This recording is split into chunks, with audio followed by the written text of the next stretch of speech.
Hello, my name is Nick and welcome to Watch This Now. Jojo Rabbit is the latest from director Taika Waititi, who you probably are familiar with if you watch reviews on YouTube. In between making Thor movies, this dude managed to make a movie about a boy in Nazi Germany whose imaginary friend is Adolf Hitler. This absurd comedy, based on the book by Christine Lunens, follows proud Nazi boy Jojo, who wrestles with his beliefs once he discovers that his mother, played by the excellent Scarlett Johansson, is hiding a young Jewish girl in their home. Now, this movie may be on your radar from the early Oscar buzz that it has gotten after premiering at the Toronto International Film Festival. A lot of people declared this to be one of the best of the year, and I personally just felt like this plot was too zany and out there to fully get there, and that it was obviously gonna piss some people off, and it just wouldn't work for most people. However, I have to say, the hype is real, folks! Jojo Rabbit is absolutely adorable. What I will say that makes me think it doesn't fully get there is I just don't know how well this is going to work for everyone. I myself had a little bit of difficulty getting into this film.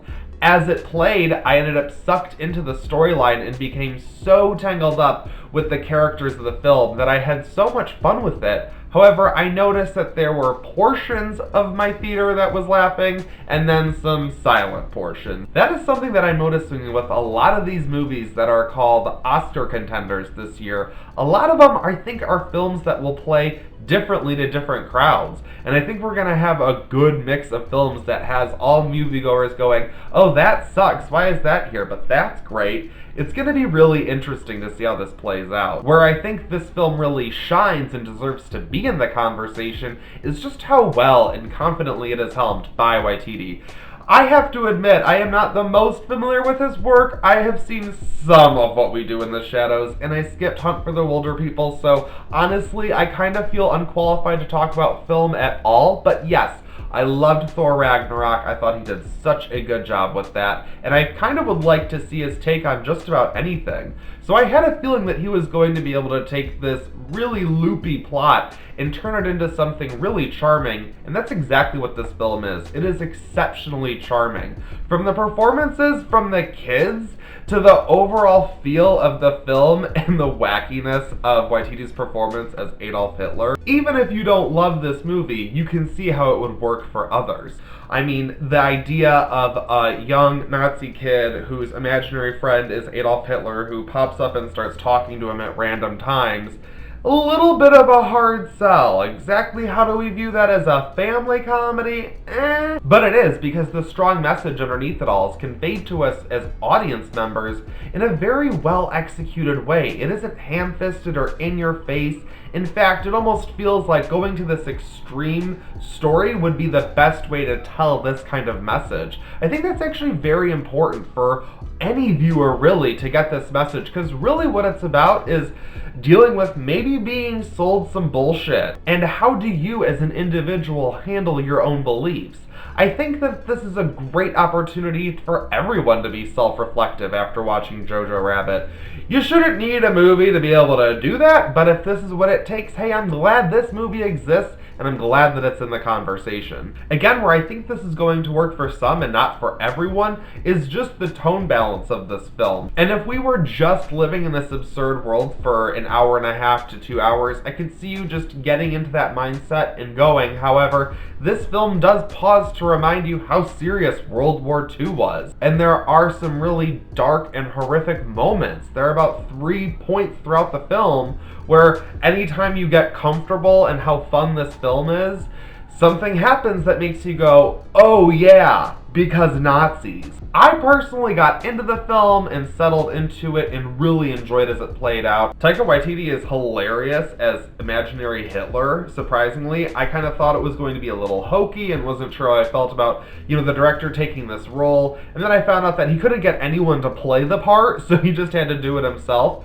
And for that, I think he actually does a really good job. It kind of makes me think, I don't know who else I would have liked to see in this role. I think he was perfectly cast in his own movie. Thomasin McKenzie, who was a standout in last year's Leave No Trace, is again really good here as the girl hiding in Jojo's home.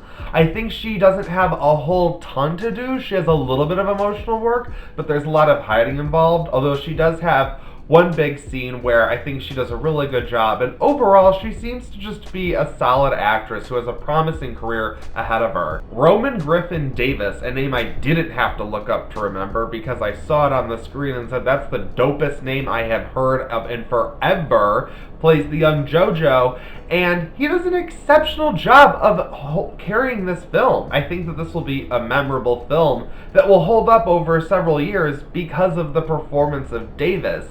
He's just this interesting little kid that you kind of want to punch in the face, but you also fully get that he is just kind of in the wrong. He has been misled, and he has a mental journey to go through as he does throughout the film.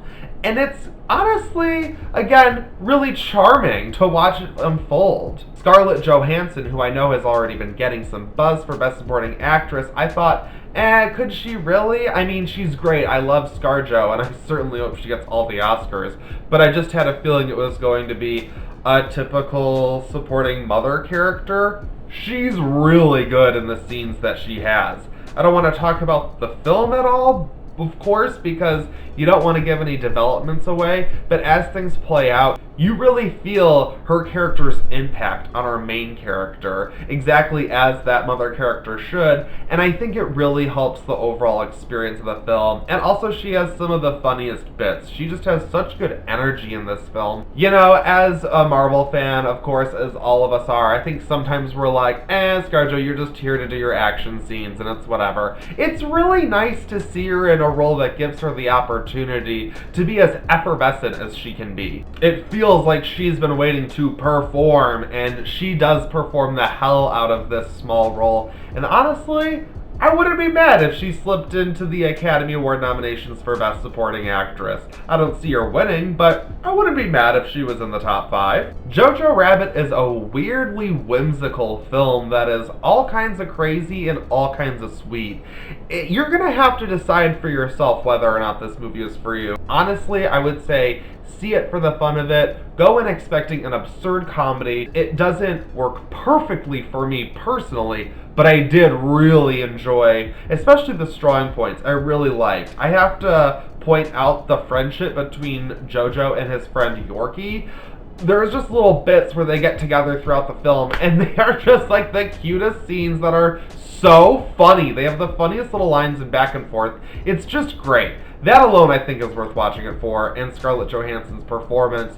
So go see Jojo Rabbit. I'm going to give it a 3.5 out of 5, but I would say a really strong 3.5. It's not like lower. I just think it's a weird tone and a weird movie. You just go see it. See it for yourself. Those are my thoughts on Jojo Rabbit. Thank you so much for checking this video out. I greatly appreciate it. So subscribe to my channel, like this video, and look out for any future reviews because I've got a whole bunch of these Oscar contenders coming. I am seeing all of the movies, forming all of the opinions, and I've got some predictions to lay down. So stay tuned to watch this now. Thanks again for watching. Hit the comments below to let me know what you thought of Jojo Rabbit and what your early Oscar predictions are. Thanks again for the millionth time. I'll see you in my next video.